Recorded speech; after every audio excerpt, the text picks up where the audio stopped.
Welcome to Orientation for New Navigators, a special education overview for parents, presented by the Dallas Independent School District Special Education Department. What is special education? Special education is specially designed instruction that a student may need in order to progress in general education. The service is provided at no cost to the parent and is designed to meet the unique needs of students with disabilities. There is no such thing as being in special education because special education is a service, not a place. In days past, children with disabilities were tucked away in a room labeled special education or placed in an alternative setting. Fortunately, today, it would be difficult to find a non-disabled student who does not spend part of his or her day interacting and learning with a student who has a disability.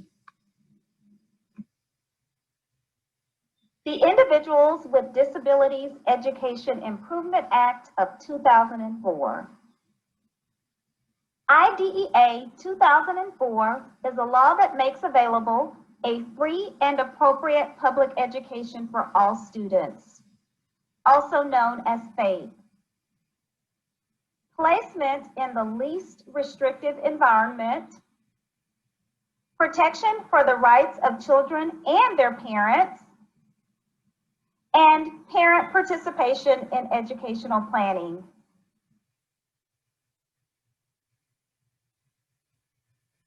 The special education cycle. Let's unpack the definition. Referral to special education. A referral may be made by a family member, teacher, or other individual. All children with disabilities residing in the state who are in need of special education and related services, including children with disabilities attending private schools, must be identified, located, and evaluated. This process is called child find. Any individual suspecting a disability may refer a child for a full and individual evaluation. Campus-initiated referrals. One of the first steps in addressing a campus-initiated referral is to hold a student support team meeting. The student support team meeting is scheduled to discuss academic and/or behavioral concerns. During the meeting, the student support team will analyze data, such as universal screeners, which are administered to all students in reading and math to determine if the student is performing on grade level.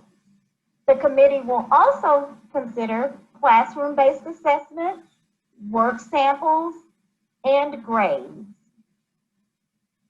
Next, the committee will identify appropriate interventions.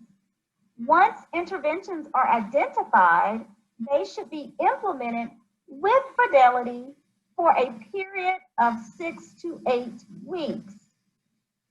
Progress should be monitored and documented based on targeted research-based interventions. A referral to specialized services may be warranted in certain instances.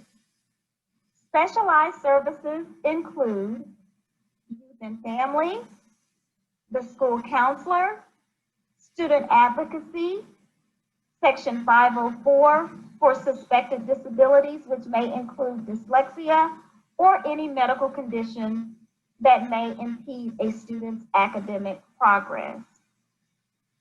The committee will ultimately schedule a follow-up meeting to review progress. If the student is not progressing at an adequate rate, a referral to special education may be warranted.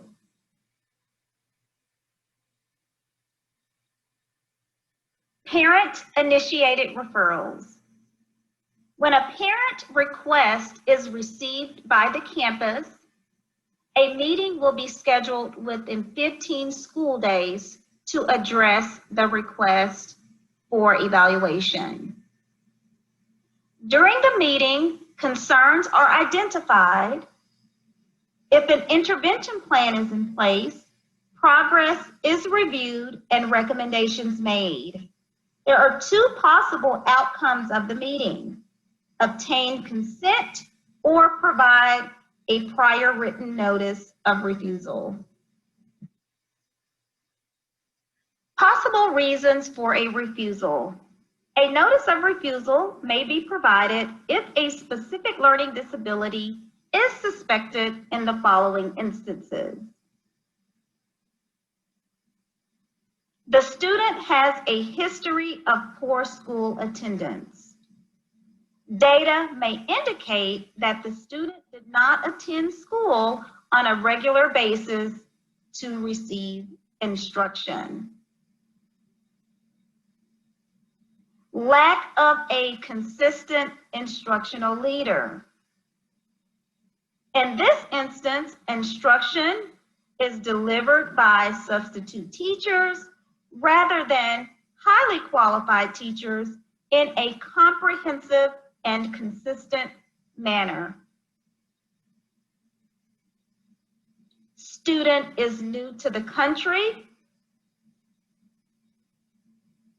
Data does not support prior school experience. Or the student is not provided consistent instruction in their dominant language. Let's take a look at timelines. The school district has 45 school days to conduct the evaluation after receiving a signed consent from a parent or guardian. An admission review and dismissal committee meeting must be held no more than 30 calendar days after completion of the initial evaluation. The committee will determine whether, based on the evaluation, a student is eligible to receive special education services. Once a student is determined eligible to receive services, the admission review and dismissal committee will meet once annually to review the student's individualized education program.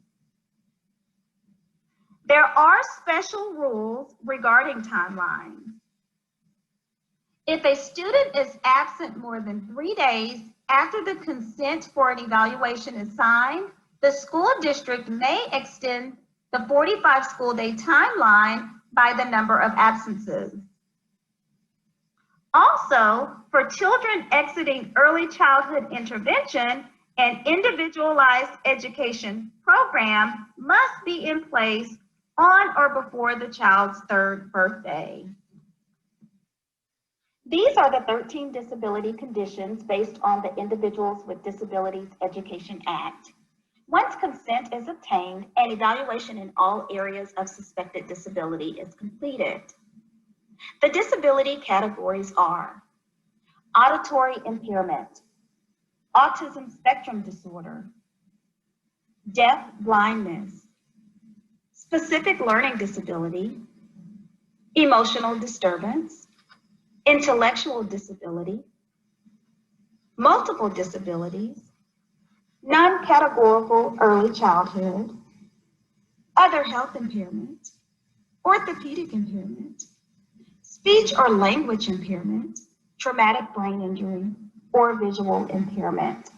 The graph represents the total number of students identified in each disability category within the district.